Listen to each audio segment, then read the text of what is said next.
Tentulah saudara-saudara kita di Palestina, hatta hanya dengan 1.000-2.000 rupiah. Tapi kita juga harus jujur bahwa kita mampu lebih daripada itu. Tapi kalau kita mampu juga ikut memahami kedekatan akidah, dekat informasinya, kita bisa makan, kita bisa hidup mewah, bahkan tidur juga nyenyak. Sementara saudara-saudara kita di Palestina dibantai, dibunuh oleh kafir laknatullah di sana.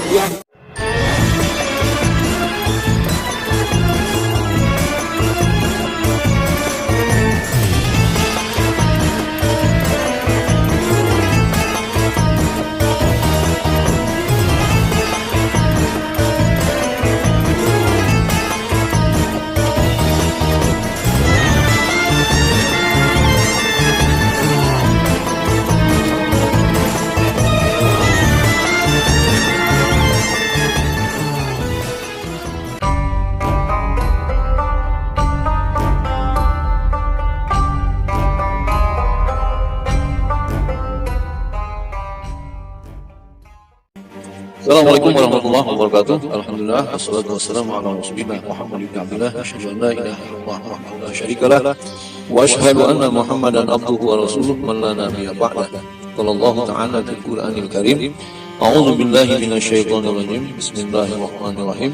Laisal birra an tuwallu wujuhakum qibala al-masyriqi wal maghrib, walakinnal birra man amana billahi wal yawmil akhir wal malaikati wal kitabi wan nabiyyin wa atal mala ala hubbihi zawil qurba wal yatama wal masakin wa ibn sabil wasailina wa fil riqab wa aqama salata wa ata zakah wal mufuna bi ahdihim idza ahadu wasabirina fil ba'sa wad dharra'i wa hinal ba's ulaika alladziina shadaqu wa ulaika humul muttaqun. Alhamdulillah, pertama-tama marilah kita panjatkan puji serta syukur kehadirat Allah. Salawat serta salam semoga terlimpah kepada Nabi yang kita cintai, Nabi Muhammad Rasulullah SAW, keluarga, sahabat, dan para pengikutnya yang setia hingga nanti, sehingga mendapat kebaikan hingga nanti di hari kemudian. Amin ya rabbal alamin. Ma'asyiral muslimin rahimakumullah. Baru-baru ini kita melihat berbagai kejadian yang kami ini dari timur sampai barat, selatan dan utara, disimpulkan oleh kita dan ditegaskan oleh Al-Quran. Kita berada di dalam persimpangan jalan. Bukan mustahil ada di antara kita yang kebingungan, mencari pegangan, mencari referensi, mencari dasar pijakan untuk memahami persoalan yang terjadi di kalangan umat Islam. Karena akidah Islam, merancang umat Islam itu harus peduli dengan urusan orang Islam, urusan umat Islam, urusan orang Islam, problematika umat, kita harus memiliki kepedulian. Rasulullah bersabda dalam sebuah hadisnya, "Man lam yahtam bi amril muslimin falaysa minhum." Barang siapa yang tidak peduli dengan urusan orang Islam, maka dia bukan daripada golongan Islam. Falaysa minhum. Juga di dalam Al-Quran, Allah menetapkan apa yang menjadi kebingungan umat Islam, digambarkan oleh Allah di dalam surah Al-Baqarah ayat 177. Allah, bukanlah kebaikan itu kemudian kamu menghadapkan wajah kamu ke arah masyrik wal maghribi, ke arah maghrib, timur dan atau ke barat. Kan tetapi kebaikan itu man amana billahi wal yaumil akhir wal malaikah wal kitabi wan nabiyyin. Akan tetapi kebaikan itu adalah orang yang beriman kepada Allah dan hari akhir, beriman kepada malaikat, kepada kitab dan para nabinya. Di ayat itu disebutkan bahwa akal mala ala hubbihi zawil qurba, orang yang memberikan hartanya yang dicintainya zawil qurba kepada kerabat. Banyak orang menafsirkan kerabat di sini hanya ulil arham atau tetangga terdekat. Bukan nggak boleh, tapi kalau kita kemudian juga memahami kerabat di sini adalah orang yang punya pendekatan akidah, seperti saudara-saudara kita di Palestina yang kita lihat dengan mata kepala kita, dengan nurani kita, sehingga kita akmalul yakin, bukan hanya ainul yakin, bukan hanya hakul yakin, tapi akmalul yakin, sempurna keyakinan kita.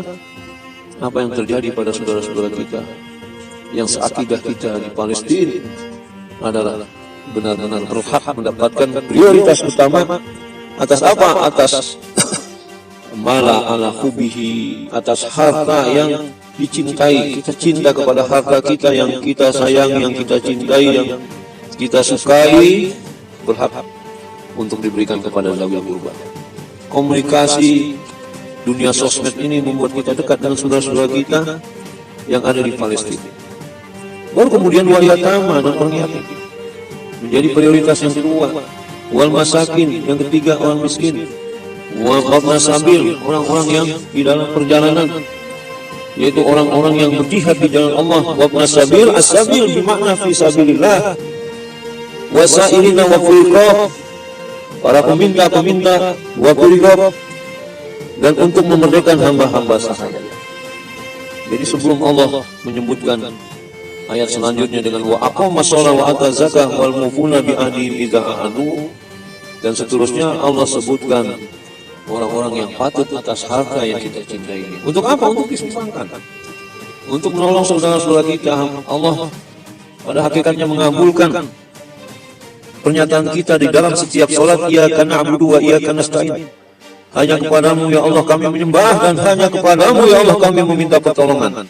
Nabi menjelaskan kepada para sahabatnya, kepada orang Islam semua, Allah akan senantiasa menolong hambanya selama hambanya mau menolong saudaranya. Kalau harta kita nggak pernah nyampe kepada saudara kita, baik yang prioritas yang satu, kedua, ketiga, dan seterusnya, lalu di mana kebaikan yang kita rasakan? Kalau kebaikan kita ini tidak sesuai dengan pernyataan Allah di dalam Al-Quran, tidakkah kita cinta kepada Al-Quran? Tidakkah kita ingin bersama-sama dengan Al-Quran? Kata Rasulullah SAW, duru ma'a kitabu wa haitsu madara. Berputarlah kalian kemana saja bersama Al-Quran, mengajak kalian berputar. Hari ini perputaran Al-Quran detik ini mengingatkan tentang makna kebaikan. Kebaikan bukan tengok ke sana tengok sini kayak orang kebingungan, tapi konsentrasi menjabarkan, merealisasikan iman kepada Allah, Rasul, kepada hari akhir, malaikat, kepada kitab dan para nabinya. Setelah itu Allah buka harta yang kalian cintai, yang kita cari ini. Sudahkah sampai kepada zawil qurba wa yatama? Sekali lagi, zawil qurba itu orang yang terdekat. Memang arti qurba itu dekat. Tapi kurang dekat yang bagaimana? Tapi kalau kita juga ikut memahami kedekatan akidah, dekat informasinya, kita bisa makan, kita bisa hidup mewah, tidur juga nyenyak. Sementara saudara-saudara kita di Palestina dibantai, dibunuh oleh kafir laknatullah, Israel, Yahudi. Memang betul kita sedang mengurus yatim, memikirkan orang miskin, memikirkan orang-orang yang ada di sabilillah. Kita juga di tengah-tengah orang yang selalu meminta pertolongan disebut oleh Allah wasa ini. Belum lagi kita wafilikat untuk memerdekakan hamba-hamba yang terikat kepada setan-setan ribawi. Harta yang kita pegang, baik harta yang sedikit apalagi yang banyak, sudahkah bisa sampai secara dua perak kita kepada orang yang dekat dengan akidah, yaitu saudara-saudara kita di Palestina. Sementara kita lihat bagaimana kelakuan Yahudi dalam menyusahkan orang-orang Islam yang menjadi saudara-saudara kita. Di dalam surah Al-Isra pada ayat yang keempat dan kelima, Allah memang sudah menetapkan dengan kalimat wa qadaina, dan kami tetapkan ila Bani Israel, kepada bangsa Israel atau Israel, bil kitab, di dalam kitab itu, la tusiduna fil ardi marrataini, sungguh mereka akan berkuasa di muka bumi marrataini, dua kali. Wa ta'lunna uluwan kabira, dan pasti kamu hai Bani Israel akan menyombongkan diri uluwan kabira, dengan kesombongan yang besar. Memang persis apa yang dinyatakan oleh Allah berkali-kali. Marrataini, Bani Israel ini menjadi yang alladzina hadu yuharifuna al-kalima amma wadih. Orang Yahudi ini adalah orang yang merubah-rubah kalimat dari tempatnya. Berbagai perjanjian di antara mereka itu dirubah-rubah, diingkari. Perjanjian tentang hak asasi manusia, berperang tidak boleh membunuh wanita dan anak-anak. Justru dia malah membunuh wanita dan anak-anak, bahkan memperkosanya. Tidakkah kita bergetar jiwa kita, tergores menjadi luka sebagai saudara sesama muslim seakidah? Dekat akidah kita dengan bangsa Palestina yang muslim. Tidak boleh mengganggu ambulan. Hari ini kita lihat ambulan dibajak, dibunuh, dihancurkan, ditembakin ambulannya. Allah pun menyebutkan Yahudi itu adalah waladzina hadu yuharifuna al-kalima an mawadih di dalam surah An-Nisa. Orang Yahudi itu orang yang kelompok yang selalu berubah, mengingkari perjanjian dari tempatnya. Kemudian di ayat yang kelima, Maka apabila datang saat hukuman bagi kejahatan yang pertama dan kedua kejahatan itu, kami datangkan kepadamu hamba-hamba kami yang perkasa. Lalu mereka merajalela di kampung-kampung, dan itulah ketetapan yang pasti terlaksana. Memang kita nggak ikut membantu juga, Allah tetap akan melaksanakan janjinya, menghadirkan orang-orang perkasa yang beredar di kampung-kampung menghabiskan Yahudi. Sebagaimana di dalam hadis yang sahih, Nabi menyalamankan nanti orang-orang Yahudi itu dikalahkan oleh orang Islam. Jadi benarlah firman Allah, wa yamkuruna yamkurullah wallahu khairul makirin. Mereka memang punya tipu daya, tapi Allah juga punya tipu daya. Tipu daya Allah itu lebih baik daripada tipu daya mereka. Mereka dirancang di dunia untuk sekali waktu berkuasa, berkali-kali, bahkan 2 kali disebut. Tapi di ayat yang kelimanya jangan lupa, fa idza jaa wa'du ulahuma, maka apabila datang saat hukuman bagi kejahatan yang pertama dan kedua kejahatan kedua, Allah datangkan kepada mereka, ba'asna alaikum ibadan lana, akan kami datangkan kepada mereka hamba-hamba kami yang perkasa. Membuktikan pembelaannya hatta hanya dengan sekedar doa.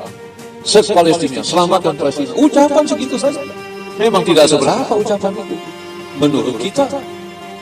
Buat apa Allah ceritakan, ada cerita tentang burung pipit yang membawa secelak air untuk memadamkan kobaran api daripada Nabi Ibrahim. Ditertawakan oleh seekor cecak. Kata cecak itu, hei pipit, apa yang kamu lakukan itu tidak mungkin bisa memadamkan api yang membakar Nabi Ibrahim. Tapi apa kata burung pipit? Ya memang betul. Aku pun meyakini seperti itu. Yang aku lakukan itu tak seberapa dan tidak ada apa-apanya. Tapi juga kamu hembus-hembuskan angin untuk mengobarkan kobaran api yang membakar Nabi Ibrahim juga tidak akan semakin membarakan kobaran api. Tapi yang penting bagiku adalah Allah catat aku ini sebagai orang yang membela kebenaran, walaupun aku ini cuma bisanya seperti ini. Nah inilah tafsiran bahwa Allah akan datangkan orang-orang yang gagah perkasa, punya uang tidak seberapa, apa duit 2.000 rupiah, tapi justru kita mendapatkan bimbingan dari Allah dan Rasulnya. Ketika Rasul ditanya, ya Rasulullah, siapakah sedekah yang terbaik? Kata Rasulullah, sedekah orang miskin. Miskin tapi dia bersedekah. Tapi kalau lihat lagi gabungan orang miskin 2.000 rupiah, apalagi bisa 10.000, apalagi bisa 100.000, apalagi bisa 200.000. Kita harus jujur kepada Allah bahwa kita mampu menyumbang dengan jutaan.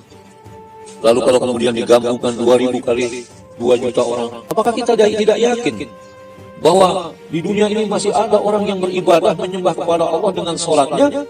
Di dalam sholatnya dia membaca suratul Fatihah. Al-Fatihah itu ada satu pernyataan yang diulang-ulang oleh mereka, iyyaka na'budu wa iyyaka nasta'in. Sedangkan dia mengikuti Rasulnya, kata Rasul, wallahu fi aunil 'abdi ma kana al-'abdu fi auni akhihi.